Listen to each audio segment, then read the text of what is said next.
2 दिन तक चलने वाले शिक्षा समागम का आज शुरुआत हो चुका है और इस शिक्षा समागम में कांग्रेस के पक्ष रखने वाले राष्ट्रीय प्रवक्ता प्रोफेसर गौरव वल्लभ भी आज छत्तीसगढ़ पहुंचे हुए हैं। उनसे बात करने का प्रयास करेंगे। सर, जिस तरह से हम देख रहे हैं कि केंद्र में लगातार आप लोग कहते हैं कि प्राइवेटाइजेशन नहीं होना चाहिए, केंद्र सरकार के द्वारा प्राइवेटाइजेशन किया जा रहा है, इससे देश को किस तरह से हानि हो रही है?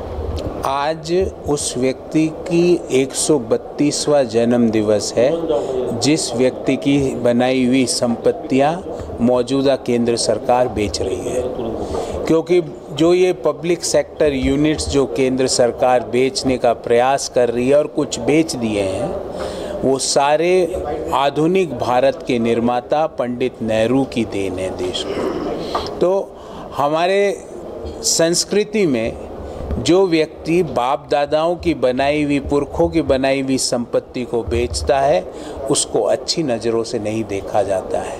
मैं केंद्र सरकार को अपील करता हूँ कि जो देश के लोगों ने, जो पूर्व के प्रधानमंत्रियों ने, जो आम हिंदुस्तानी के खून पसीने से जो संपत्तियाँ बनी है, उसको औने पौने दाम पर अपने इष्ट मित्रों के हवाले ना करें, क्योंकि इन संपत्तियों को बनाने के लिए हर व्यक्ति का पसीना और लहू लगा है।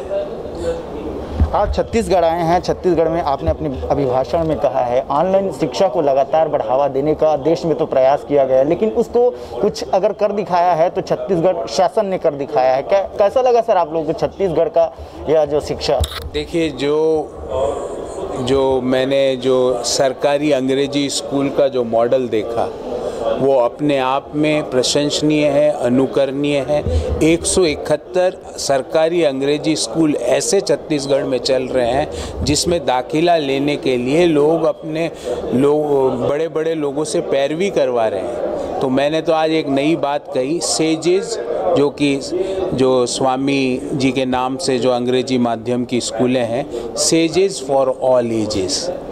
और जिस तरह से कोरोना के दौरान पूरे देश में एजुकेशन व्यवस्था ठप हो गई थी, यूनेस्को का आंकड़ा है कि 32 करोड़ स्टूडेंट्स के जो शिक्षा है वो डिसरप्ट हो गई थी देश में। उस दौरान छत्तीसगढ़ सरकार शिक्षा आपके द्वार योजना लेके आई।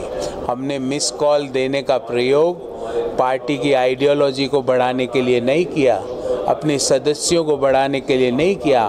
फर्स्ट प्रायोरिटी हमने ये रखी, मिस कॉल देके शिक्षा कैसे लोगों के द्वार पहुंचाए, उस पे हमने फोकस किया। सर, एक अहम सवाल है, जिस तरीके से बीजेपी लगातार ये सवाल उठाती रही है कि 70 वर्षों में कांग्रेस ने जितना घोटाला किया है इतना कोई भी सरकार ने नहीं किया है। क्या लगता है कि आप तो लगातार कांग्रेस के पक्ष भी रखते आए हैं, तो वाकई क्या कांग्रेस 70 वर्षों में घोटाला की है?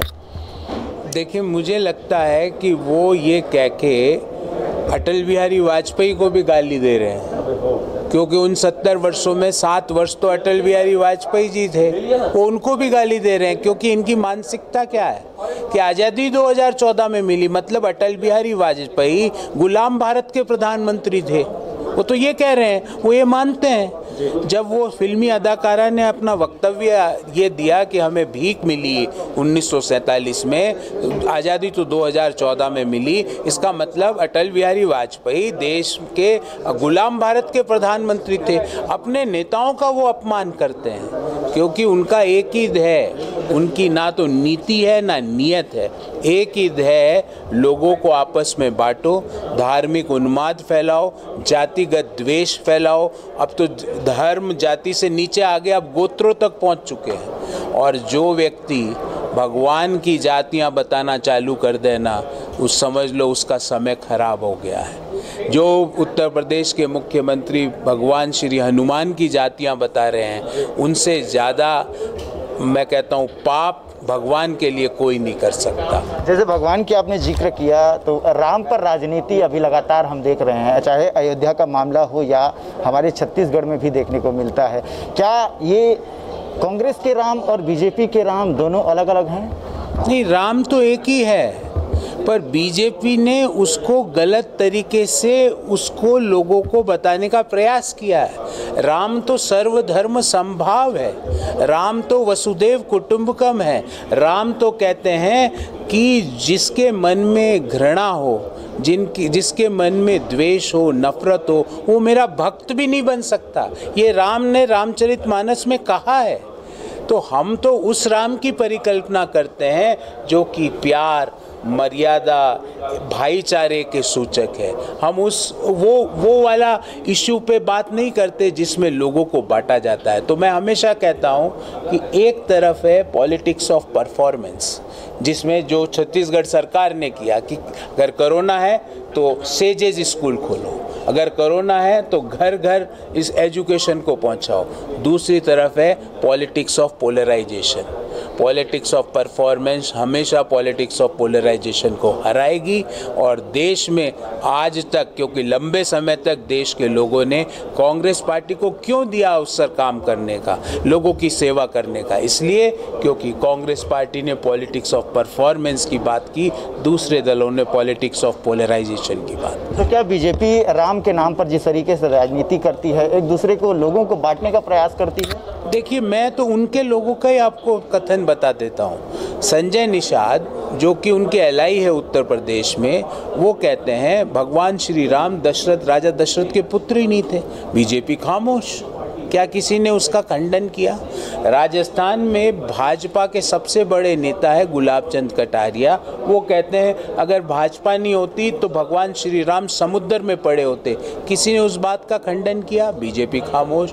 महेश शर्मा देश के कल्चर मिनिस्टर है, संस्कृति मंत्री, वो कहते हैं संसद में खड़े होके कि माता सीता के जन्म का कोई हमारे पास प्रूफ नहीं है। हम तो मानते हैं, हमारे मन में तो अपूर्ण श्रद्धा है कि माता सीता का जन्म मिथिला में हुआ। हम तो उसको, माता सीता को मिथिला की बेटी मानते हैं। हम तो उनको ये मानते हैं कि उनका जन्म यहाँ हुआ।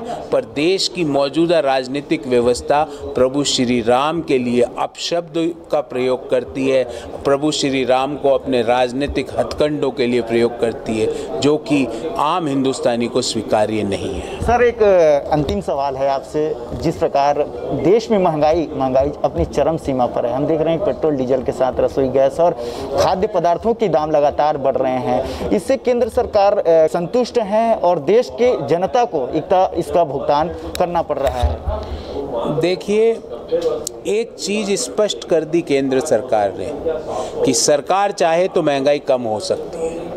क्योंकि जो पहले कहते थे ना कि कच्चे तेल की कीमतें हमारे हाथ में नहीं है, जब आपके हाथ में नहीं है तो एक हिमाचल में जब जनता ने आपको बाहर निकाला तो आपने उसी दिन, अगले दिन शाम तक पेट्रोल की कीमत में 5 रुपये और डीजल की कीमत में 10 रुपये प्रति लीटर की कमी कैसे कर दी?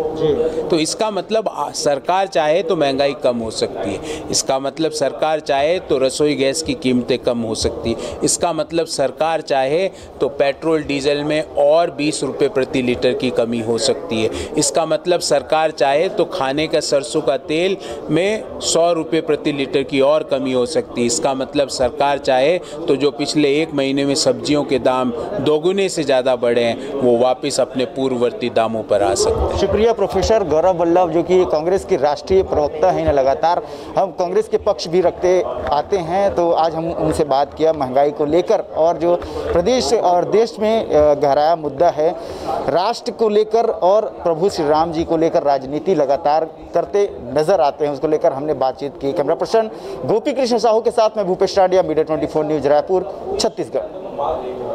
होराइजन हॉस्पिटल विश्व स्तरीय मल्टी स्पेशलिटी हॉस्पिटल अब रायपुर के हृदय स्थल में उपलब्ध। जटिल ऑपरेशन, क्रिटिकल केयर व आधुनिक इमरजेंसी सेवाएं, आपकी हर बीमारी का संपूर्ण इलाज। होराइजन हॉस्पिटल, जल विहार कॉलोनी, कटोतला, रायपुर।